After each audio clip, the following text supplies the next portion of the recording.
Hi, it's Justin from CanadaWhips.com. Today we're going to talk about how to catch your whips.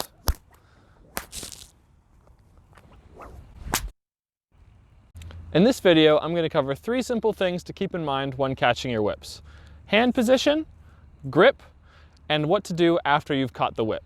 Let's get started. The first thing to keep in mind when catching your whip is hand position. More importantly, the orientation of your hand compared to the handle. What you want is thumbs up.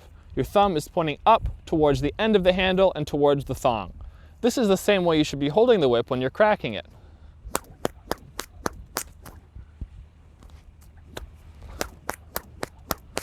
The reason we want to catch this way is so that we can continue our whip cracking.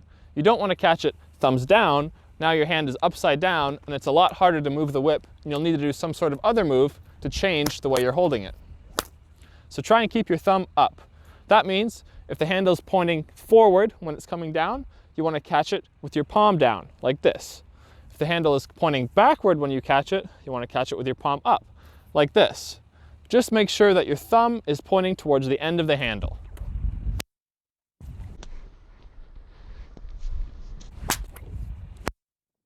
The second thing to keep in mind when catching your whip is grip, or how firmly you're grabbing the handle.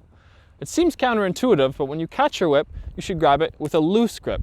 I'm not grabbing really tightly like this. My hand is loose so that the handle can move inside of my hand. The reason I do this is because if I catch too high on the handle, I can slide the handle down to where it's supposed to be very easily before I initiate my next crack. I'll give you an example. So I'm going to do an elbow toss, and I've caught the whip too high. If I've caught with a really firm grip, now the whip is stuck in my hand this way, and I need to move my hand down to the bottom. If I catch with a loose grip, when I swing up for the next crack, the handle naturally slides down into position, and I can crack it again. The third thing to keep in mind when catching your whip is the orientation and the rotation that the whip wants to follow. For example, if you threw the whip and it was spinning in the air this way, when you catch it, it's going to want to continue that way. So after I've done my elbow toss like I just did before, the whip was spinning this way, and so when I catch it, I'm going to want to bring it up this way and do the crack. With a reverse elbow toss, it's going to spin the other way. And so I'm going to want to keep spinning this way before I do a crack.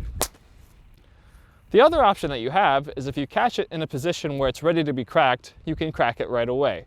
So with that reverse elbow toss, I caught it right here, which is the same orientation that I would use for a back 8 crack. So I could do that crack right after I catch it.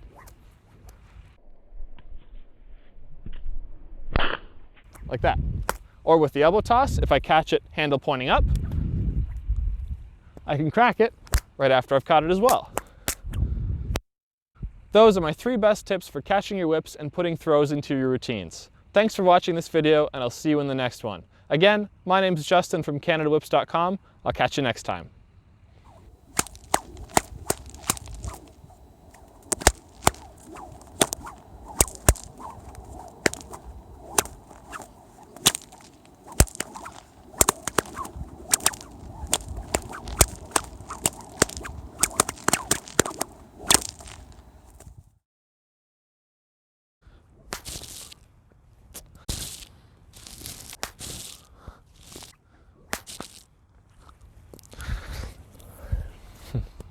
Bleh.